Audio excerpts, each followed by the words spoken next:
Hi guys, I am Tauqeer Ansari. Welcome to unlock stocks. Guys, क्या आपको भी लगता है कि बायजूस एक एडटेक कंपनी है? अब आप भी सोच रहे होंगे कि बायजूस एक एडटेक कंपनी है या नहीं, क्योंकि एक 21 बिलियन डॉलर की कंपनी जो कि पूरी दुनिया में एडटेक कंपनी कंसीडर की जाती है, वो भला सच में एक एडटेक कंपनी है या नहीं। इस वीडियो में हम जानेंगे बायजूस का पूरा सच, कि यह एक एडटेक कंपनी है या है एक स्कैम। गाइस, इंडिया में हमारे ज़्यादातर पेरेंट्स वो ज़िंदगी नहीं जी पाते हैं जो वह जीना चाहते हैं। इसीलिए हमारे पेरेंट्स एजुकेशन को लेकर बहुत सीरियस होते हैं, क्योंकि उनके दिल में कहीं ना कहीं होता है कि मेरा बच्चा उस तरह ना जिए, और वो एजुकेशन के नाम पर आउट ऑफ द पॉकेट खर्च करने के लिए तैयार हो जाते हैं। और इंडिया में ऑन एन एवरेज 12 से 15 लाख एक बच्चे की पढ़ाई पर खर्च हो जाता है। और अब हम समझ लेते हैं कि बायजूस का गेम शुरू कैसे होता है। तो आप जब भी एजुकेशनल कंटेंट से रिलेटेड या कुछ सीखने के लिए सर्च करते हैं, तो बहुत ज़्यादा चांसेस है कि आप बायजूस की वेबसाइट पर लैंड कर जाओगे, या फिर एडवर्टीजमेंट के थ्रू, या कोई बीडीए मतलब बिजनेस डेवलपमेंट एसोसिएट आपको कॉल करेगा। तो इन तीनों में से कोई ना कोई एक मीडियम के थ्रू आप बायजूस की वेबसाइट पर पहुंच जाओगे, और उसके बाद बायजूस का गेम स्टार्ट होगा। क्योंकि आप कैसे भी बायजूस की वेबसाइट पर पहुंचे हो, कोई फ़र्क नहीं पड़ता है, और फिर आपको 15 दिन का फ्री ट्रायल दिया जाएगा। और अब मान लीजिए एक बच्चा रोहन है, जिसको 15 दिन का फ्री ट्रायल दिया गया है। अब इन 15 दिनों में बायजूस रोहन की हर एक्टिविटी नोटिस करेगा कि रोहन किस तरह का कंटेंट देख रहा है और कितने टाइम तक वो वीडियोस देख रहा है। यहाँ तक कि वो क्वायरीज में ये तक नोटिस करते हैं कि रोहन कितने टाइम में एक क्वेश्चन का आंसर दे रहा है। और कंसिस्टेंसी भी देखी जाती है कि इन 15 दिनों में रोहन बराबर क्लासेस ले रहा था कि नहीं। और इस सब के बाद वो रोहन की वीकनेस और स्ट्रेंथ जान जाएंगे और रोहन की एक प्रोफाइल क्रिएट कर देंगे।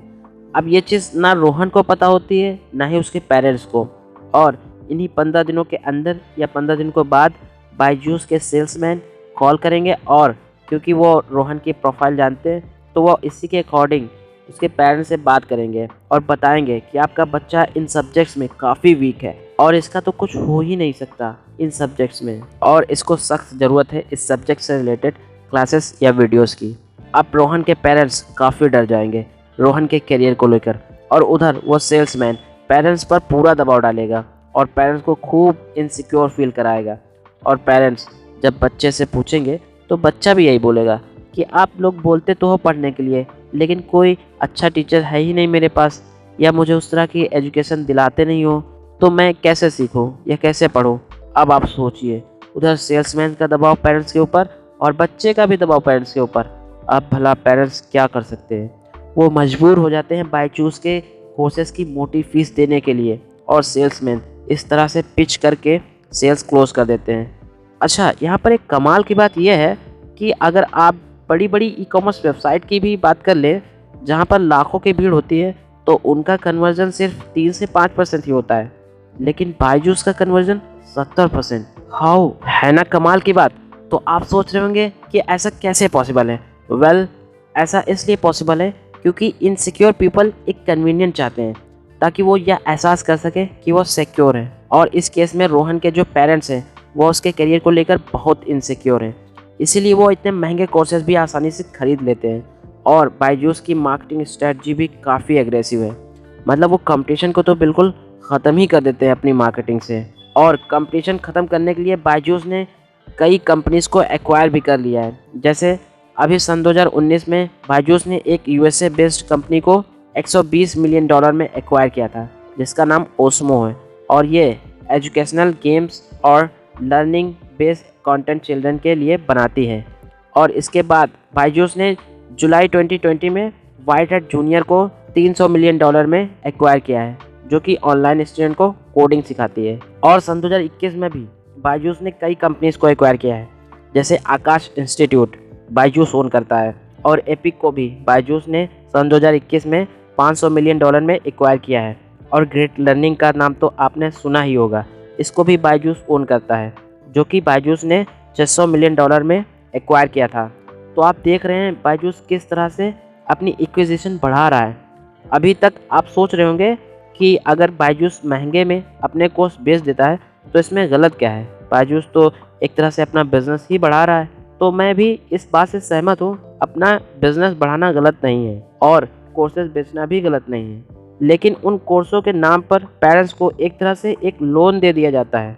यह गलत है और कुछ पेरेंट्स जो बेचारे गरीब हैं उनको भी यह लोन चुकाना पड़ता है। और बायजूस के सेल्समैन अपनी प्रेजेंटेशन में कभी लोन जैसे शब्दों का यूज़ नहीं करते हैं। और बायजूस का टाइज अप कई NBFC मतलब नॉन बैंकिंग फाइनेंशियल कंपनी से है जो कि इंस्टेंट लोन प्रोवाइड कराती हैं, जैसे बजाज फिनसर्व, एशकेयर।